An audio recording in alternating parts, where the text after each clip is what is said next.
여러분 안녕하십니까. 제이슨의 세상을 본다 3월 5일 이야기를 시작하겠습니다. 오늘 제목은 터키 에르도안 대통령의 시리아 진격, 몰락의 서막을 여는 무모한 도박인가 라는 제목으로 시작하겠습니다. 에르도안 터키 대통령이 지난 3월 1일 일요일 시리아에 대해 전면전을 선언하고 나섰습니다. 며칠 전인 2월 27일 시리아군의 대규모 공습으로 터키군 33명이 숨지고 34명이 부상당한 데 대한 터키 측의 격한 반응의 일환이었습니다. 터키군은 2월 27일부터 28일까지 이틀간에 걸쳐서 시리아 정규군을 대상으로 대규모 보복 공격에 나섰습니다. 시리아 북서부 이들리브 지역에 주둔 중인 터키군은 T-155, 자주포 등 각종 중화기를 총동원해서 시리아 정부군을 향해 무자비한 화력을 쏟아부었습니다. 터키군의 T-155는 우리 K9 자주포의 파생형입니다.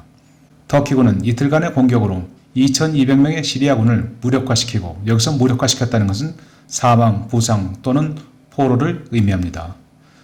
시리아군을 무력화시키고 103대의 탱크와 3대의 헬기를 파괴시켰다면서 소위 믿거나 말거나 한껏 전과를 부풀렸습니다. 그러나 오스만 투르크 제국의 부활과 칼리프를 꿈꾸는 에르도안 대통령이 이 정도 보복 공격으로 만족할 리가 없습니다. 터키 공군은 러시아가 잠시 방공망을 해제한 틈새를 이용해서 아예 시리아 영공을 넘어서 시리아 공군기에 대한 격추작전을 시도하는 무모하고도 과감한 작전을 전개했습니다. 터키는 3월 1일 시리아 북서부 지역에 임의로 비행 금지구역을 설정했습니다. 그리고 시리아 공군의 수호의 24 전폭기 2대를 미사일로 격추시켰습니다. 이틀 뒤인 3월 3일에는 시리아 공군의 경공격기인 L-39 알바트로스 한 대를 추가로 격추시키면서 또다시 기세를 올렸습니다. 그런데 터키가 이번에 대규모 보복 공격에 나설 수 있었던 것은 러시아 푸틴 대통령이 적당한 수준에서 한풀이 한번 해보라 라고 잠시 시리아 북부 지역에 러시아 방공망을 해제하고 있었기 때문에 가능한 일이었습니다. 푸틴은 시리아에 대한 러시아의 공습 지연으로 2월 27일 단 하루 동안 60여 명의 터키군 사상자가 발생하자 여간 당혹한 것이 아니었습니다. 당시 공습은 사실 터키 측의 발표와는 달리 시리아가 아닌 러시아 측의 공습이었습니다. 러시아가 군사적으로 지원하고 있는 시리아도, 그리고 러시아와 정치적, 경제적으로 돈독한 관계를 유지하고 있는 터키 역시 모두 러시아의 우방입니다. 푸틴 대통령으로서는 갑작스러운 막대한 병사들의 희생으로 형편없이 구겨진 터키 에르도안 대통령의 체면을 세워주기 위해서 터키군의 시리아에 대한 보복 공격에 잠시 눈을 감았습니다. 그러나 푸틴 대통령은 에르도안이 시리아 공군기 격추까지 승인하리라고는 예상하지 못했습니다. 에르도안에 대한 푸틴의 인내심이 서서히 바닥을 보이기 시작하고 있습니다. 물론 당시 터키 공군의 F-16 전투기는 러시아가 방공망을 해제했어도 감히 시리아 북부로 진입할 엄두는 내지 못했습니다. F-16은 터키 영공 내에서 수십 킬로 넘어 시리아 영공을 향해서 사정거리 120km의 AIM-120 중거리 공대공 미사일을 날려보낸 것입니다. 세대의 시리아 공군기가 격추되었지만 일부 유튜버 전문가들의 주장과는 달리 F-16과 시리아 전투기 간의 공중전은 아예 없었습니다. 그리고 수호의 24와 L-39 경공격기는 F-16과 맞설 수 있는 기종이 아닙니다. 이들은 그냥 국경 너머에서 날아오는 미사일에 고스란히 비격되는 운명을 맞은 셈입니다. 특히 여기서 시리아가 보유한 L-39는 1968년 체코에서 개발한 고등 훈련기를 경공격기로 개조한 것입니다. 따라서 4세대 첨단 전투기인 F-16과는 아예 비교 자체가 어불성설입니다. 시리아 공군은 2011년에 내전이 발발하자 L-39 날개 밑에 건포드를 장착해서 23mm 쌍열 기관포 또는 250kg짜리 폭탄을 장착하도록 개조해서 반군을 상대로 한 공격작전에서 상당한 성과를 거두었습니다. 경공격기는 오히려 느린 속도 때문에 건물에 밀집한 시가지에서 목표를 선별적으로 공격하는 데 유리한 장점이 있습니다. 한때 L-39는 러시아와 소련과 동구권에서 표준 훈련기로 사용된 기종입니다. 터키군이 시리아에 발을 내딛은 것은 2018년 9월 러시아 소치에서 체결된 시리아 휴전협정 이후입니다. 당시 터키는 러시아의 양해를 얻어서 시리아 북부 이들리브 지역에 터키군을 진주시키고 12개 지역에 감시 초소를 운영하면서 시리아 내전에 본격적으로 군사적으로 개입하기 시작했습니다. 러시아는 터키가 반군 거점인 이들리브에서 온건한 시리아 반군과 극렬 테러리스트를 분리해 줄 것을 기대했습니다. 그러나 터키는 휴전협정을 이행하기는커녕 시리아 정부군의 공세에 눌려있던 테러리스트들에 대한 군수 지원에 더 열을 올렸습니다. 이에 따라서 반군들은 최근에는 시리아 내 러시아 공군기지에 대한 드론 공격까지 감행할 정도로 급속하게 세력을 확대시켰습니다. 푸틴으로서는 돗자리 한쪽 내주었더니 아예 이제 주인을 밀치고 다 차지하겠다고 밀고 나오는 에르도안에게 언제까지 인내심을 보여줄 수는 없었습니다. 결국 작년 12월 초 아사드 대통령이 이끄는 시리아 정부군은 러시아 공군의 전폭적인 공중 지원을 받으면서 북부 이들리브에 대한 대규모 토벌 작전에 착수했습니다. 터키가 지원한 반군과 테러리스트 그리고 시리아 정부군 간의 치열한 공방전이 벌어지는 와중에 터키군의 감시 초소 12곳 중에서 4곳이 아예 시리아 정부군에 포위되어 꼼짝도 못하는 예상치 못한 긴박한 상황이 발생했습니다.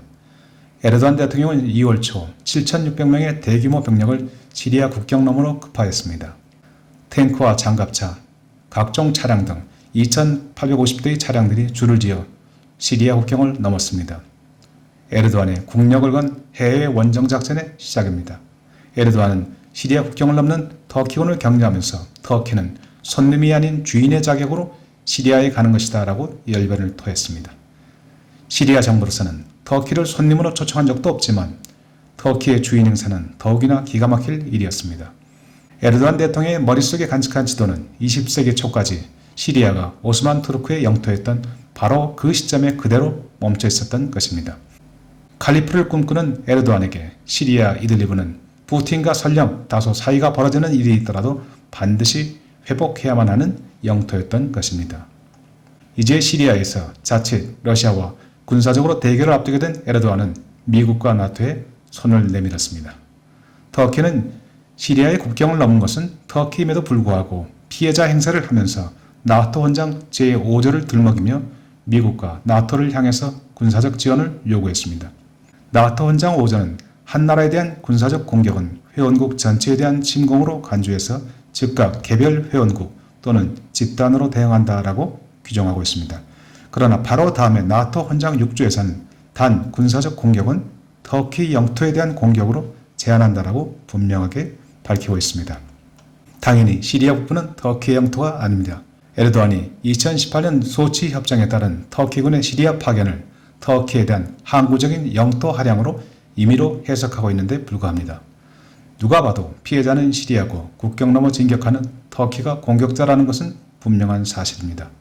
미국과 나토는 같은 나토 회원국인 터키의 요청에 손을 내저었습니다. 나토 헌장 그 어느 구석에도 터키를 군사적으로 지원할 수 있는 조항이 없기 때문입니다. 다급해진 에르도안은 미국과 나토에게 군사적 지원이 어렵다면 시리아 북부 지역에 대한 비행 금지구역 지정 및 패트리어트 미사일 포대 배치에라도 협조해 줄 것을 재차 요구하고 나섰습니다. 그러나 미국은 터키가 시리아에서 러시아, 이란, 시리아와 대결하고 있는 양상을 그저 한 발 떨어져서 즐기겠다는 기존의 입장에서 조금도 물러설 생각이 없었습니다. 이제 2011년부터 9년간에 걸친 시리아 내전도 거의 끝이 나가고 있는 중입니다. 이런 와중에서 미국이 터키에 패트리어트 미사일 포대를 배치한다면 러시아가 제공권을 장악하고 있는 시리아 북부 지형을 겨냥하고 이는 러시아와 일전을 불사하겠다는 것과 다름없습니다. 게다가 미국의 터키에 대한 불신이 러시아에 대한 불신만큼이나 크다는 것도 터키에게 불리하게 작용했습니다. 미국은 터키가 작년 7월 미국의 패트리어트 미사일 판매 제의를 묵살하고 끝내 러시아제 S-400 방공 시스템을 구입한 사실에 대해서 아직도 분노를 감추지 않고 있습니다. 당시 미국은 우방국 터키에 대해서 F-35 프로젝트 제의라는 강한 제재 조치를 내렸습니다. 미국으로서는 도대체 에르도안 대통령이 그렇게 요란을 떨며 가져다 놓은 S-400은 어디다 두고 이제 와서 패트리어트 미사일을 내놓으라고 하는지 참으로 기가 막힐 일입니다. 결국 미국은 탄약을 지원하겠다는 선에서 끝을 맺었습니다. 미국이 움직이지 않는 한 프랑스와 독일이 터키를 위해 군사적 지원을 제공할 가능성은 희박합니다. 더욱이 지금과 같은 전 세계적인 코로나19 확산 추세 속에서 터키의 시리아 침공을 위한 군사지원 요청을 받아들일 여력을 가진 EU 국가는 별로 없습니다.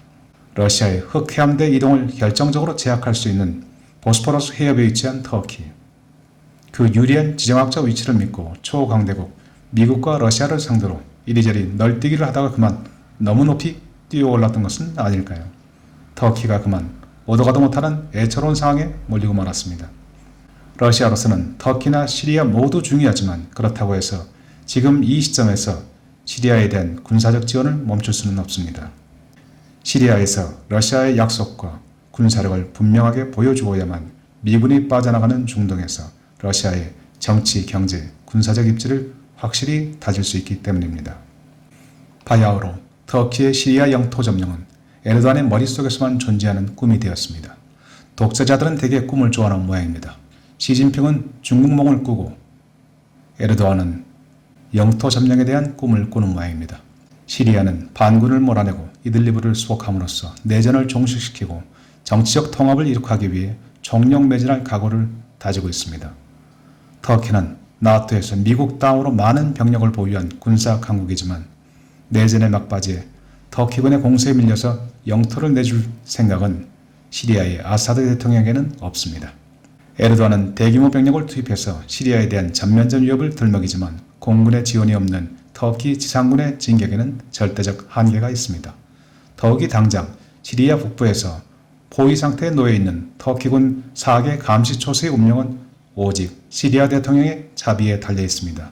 만에 하나 터키군 수백 명이 일시에 몰살당하는 최악의 상황이 발생한다면 터키 여론은 에르도안에게 등을 돌리고 책임을 물을 가능성이 높아갑니다. 21세기의 때 아닌 오스만 투르크 제국의 부활을 꿈꾸는 터키의 에르도안, 초강대국 미국과 러시아 진영을 수시로 넘나들며 나토와 EU를 희롱한 죄가 결코 적지 않아 보입니다. 야심만만한 에르도안은 시리아에서 그만 진기억도 후퇴도 하기 어려운 난감한 상황에 빠지고 말았습니다. 내일은 3월 5일입니다. 모스크바에서는 터키와 러시아 정상 간의 회담이 열립니다. 이번 회담에서 에르도안은 푸틴에게 시리아 북부 지역에서 터키군의 공세를 유지하기 위해서는 터키 공군의 공습 지원이 절대적임을 들어서 터키 공군의 자유로운 활동 보장, 즉 시리아에 대한 무차별 공습 허용을 강력 요청하려 들 것이 틀림없습니다. 그렇다면 이에 대한 푸틴의 대답은 과연 무엇일까요? 아마도 잠시 휴전합시다. 그동안 부지런히 짐 챙겨서 돌아가는 게 좋겠어. 러시아가 터키 공군의 시리아 영공 진입을 보장하는 일은 결코 없을 것이요. 혹시 지금보다 양국 관계가 더 악화되길 바라는 것은 아닐 것이라 믿소 라고 강력한 카운터 펀치를 날리지는 않을까요? 푸틴에게 터키는 과거에도 현재에도 그리고 미래에도 여전히 중요합니다. 그러나 좌충우돌 날뛰는 에르도안의 무리한 요구를 모두 받아줄 생각은 손톱만큼도 없습니다. 2016년 군부 쿠데타를 분쇄하고 장기 독재체제 구축에 성공한 에르도안 대통령. 시리아라는 진흙탕에서 최대한 빨리 명예롭게 벗어나는 묘책을 찾지 못한다면 이제 그 끝은 아무도 장담할 수 없습니다. 아니 어쩌면 불을 보듯 분명할지도 모릅니다. 요즘 러시아 언론에서 또다시 터키의 쿠데타설이 돌기 시작합니다. 심지어 터키 국방장관이 주도하는 쿠데타설까지 나오고 있습니다. 가볍게 넘길 일이 아닙니다. 푸틴은 KGB에서 뼈가 굵은 인물이기 때문입니다. 오늘도 끝까지 함께해 주신 여러분 대단히 감사합니다.